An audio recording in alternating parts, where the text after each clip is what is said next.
নমস্কার বন্ধুরা, আজকে আমি কোনো রকম চালের গুঁড়া, ময়দা, আটা, সুজি ছাড়াই দুধ পুলি পিঠা বানিয়ে দেখাবো। খুবই সফট, খুবই টেস্টি হয়। এই পুলি পিঠা একটা খেলে মন ভরবে না, যে একটা খাবে বলবে আরেকটা দিন, এতটাই সুস্বাদু হয়। তো চলুন শুরু করি রেসিপিটা। তো আমি এখানে একটা প্যান বসিয়ে দিয়েছি আর নিয়ে নিলাম 1 বাটি নারকেল কুড়া আর দিয়ে দিলাম হাফ বাটির মতো গুড়। এখন উপকরণগুলো ভালো করে মিশিয়ে নেব। তো ভালো করে মিশিয়ে নিয়েছি। এখন দিয়ে দেব 2 চামচের মতো দুধ। দুধটা দিয়ে আরও একবার ভালো করে মিশিয়ে নেব। দুধটা দিলে গুড়টা একটু তাড়াতাড়ি গলে যাবে, তাই দুধটা দিলাম। আপনারা ইচ্ছা করলে স্কিপ করতে পারেন। এখন দিয়ে দেব সামান্য এলাচের গুঁড়ো, দিয়ে আরও একবার ভালো করে মিশিয়ে নেব। এখন গুড়টা ভালো করে গলা পর্যন্ত অপেক্ষা করব। তো গুড়টা ভালো করে গলে গেছে। এখন দেখুন একসাথে জড়ো হয়ে গেছে। এখন নামিয়ে নেব, ওটা হয়ে গেছে। তো এখন একটা প্লেটে রেখে দেব। তো এখন প্লেটে রেখে দিয়েছি। এখন ওটাকে ঠান্ডা করে নেব। তো ঠান্ডা হওয়ার জন্য ওটাকে আমি সাইডে রেখে দেব। এখানে নিয়েছি একটি বাটি আর নিয়ে নিলাম হাফ চামচের মতো কর্নফ্লাওয়ার আর দিয়ে দিলাম 2 চামচের মতো দুধ। এখন কর্নফ্লাওয়ারটা ভালো করে দুধের সাথে মিশিয়ে নেব। তো মনে রাখতে হবে দুধটা হালকা ঠান্ডা দিতে হবে, গরম দুধ দেওয়া যাবে না। এখন চুলায় বসিয়ে দিলাম একটি প্যান আর দিয়ে দিলাম 1 বাটি দুধ।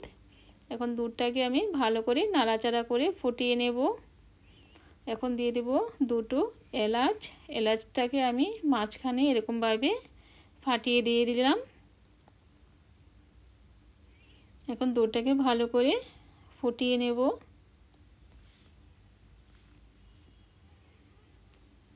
তো দুধটাকে ভালো করে ফুটিয়ে নিয়েছি। এখন দিয়ে দিলাম হাফ বাটির মতো চিনি। তো চিনিটা আপনারা স্বাদ মতো দিবেন, যে যেরকম মিষ্টি খেতে পছন্দ করেন। তো ভালো করে মিশিয়ে নেব। চিনিটা গলা পর্যন্ত অপেক্ষা করব। তো চিনিটা প্রায় গলে গেছে, ভালো করে মিশে গেছে। এখন যে কর্নফ্লাওয়ারটা মিশিয়ে রেখেছিলাম সেই কর্নফ্লাওয়ারটা দিয়ে দেব।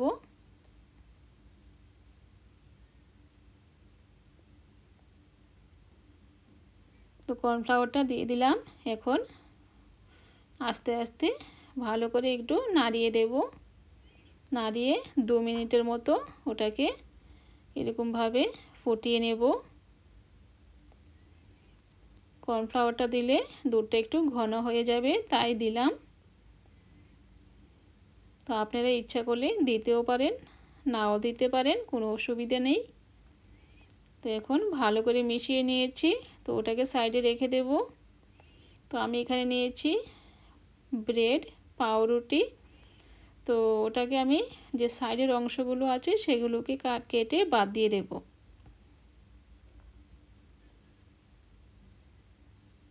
তো সাইডের অংশগুলোকে কেটে আলাদা রেখে দেব। তো এগুলো ফেলবো না, এগুলো পরে কাজে লাগবে, এগুলো রেখে দেব।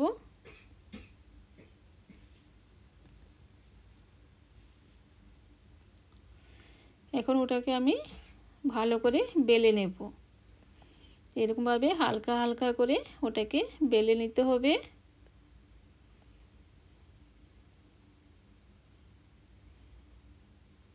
তো আমি ভালো করে হালকা করে বেলে নিয়েছি।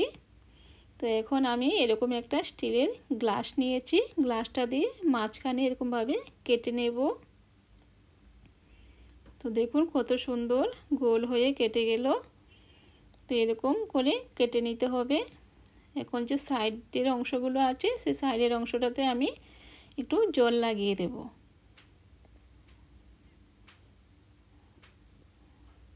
এরকমভাবে জলটা লাগিয়ে নিতে হবে।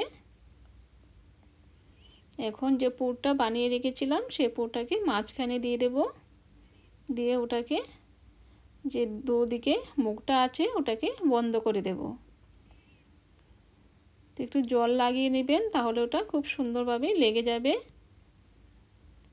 এখন দুটো মুখ যে আছে এগুলোকে আমি এরকমভাবে চেপে চেপে বন্ধ করে দেব, লাগিয়ে দেব। তো দেখুন কত সুন্দরভাবে লেগে গেল। তো আমার একটা হয়ে গেছে। তো দেখুন কেউ বুঝতেই পারবে না যে ওটা চাল দিয়ে বানানো না ব্রেড দিয়ে বানানো। খুবই সুন্দর একটি রেসিপি। তো আরও একটি আমি দেখিয়ে দিচ্ছি। তো সাইডের অংশগুলোকে কেটে সাইডে রেখে দেব।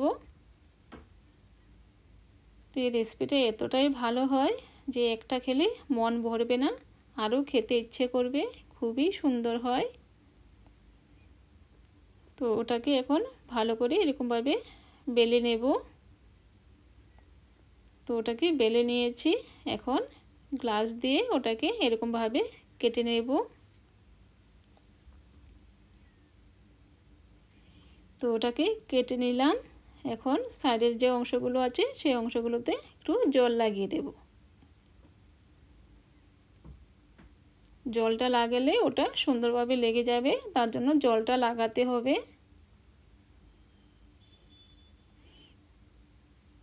তো আমি জলটা ভালোভাবে লাগিয়ে নিয়েছি। এখন পুরটাকে দিয়ে দেব। তো পুরটা অল্প করে দিবেন, বেশি করে দিবেন না, বেশি করে দিলে ওটা লাগাতে অসুবিধা হবে। তো এখন যে মুখটা আছে সাইডের অংশগুলো আছে এগুলোকে একসাথে করে লাগিয়ে দেব। তো দেখুন এরকমভাবে হাতে নিয়ে এরকমভাবে যে দুটো মাথা আছে সে দুটো মাথাকে জয়েন করে দেব, এরকমভাবে লাগিয়ে দেব। তো আরও একটি হয়ে গেছে। তো এরকমভাবে আমি সবগুলো বানিয়ে নেব। দেখুন কত সুন্দর হয়েছে, দেখতে যতটা সুন্দর খেতেও ততটাই সুন্দর, খুব ভালো লাগে খেতে। তো সবগুলো আমি বানিয়ে নিয়েছি। তো যে দুধটা আমি বানিয়ে রেখেছিলাম, ফুটিয়ে রেখেছিলাম চিনির শিরাটা, ওটার মধ্যে আমি এক এক করে সবগুলো ছেড়ে দেব।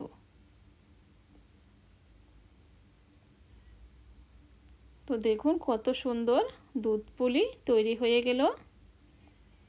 তো এখন উপর দিয়ে চামচ দিয়ে আমি এরকমভাবে দুধটাকে এরকমভাবে দিয়ে দেব।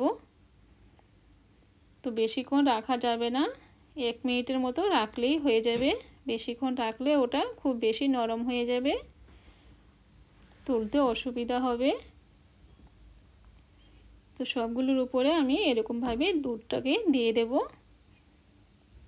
তো দুধটা টেনে নিবে। তো এখন ওটা হয়ে গেছে, এখন আর বেশিক্ষণ রাখবো না। তো 1 মিনিটের মতো হয়ে গেছে। এখন আমি একটা প্লেটে উঠিয়ে নিয়েছি। এখন উপর দিয়ে এরকমভাবে দুধ দিয়ে দেব। তো দুধ পুলি আমার তৈরি হয়ে গেল।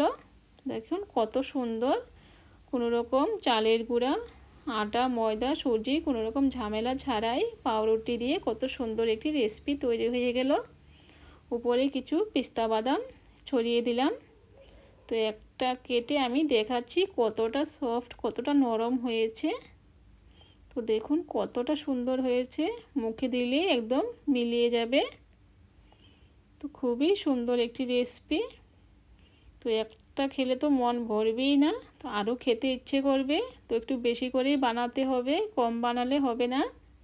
তো বন্ধুরা আপনারা বাড়িতে বানিয়ে দেখবেন, আশা করি ভালো লাগবে।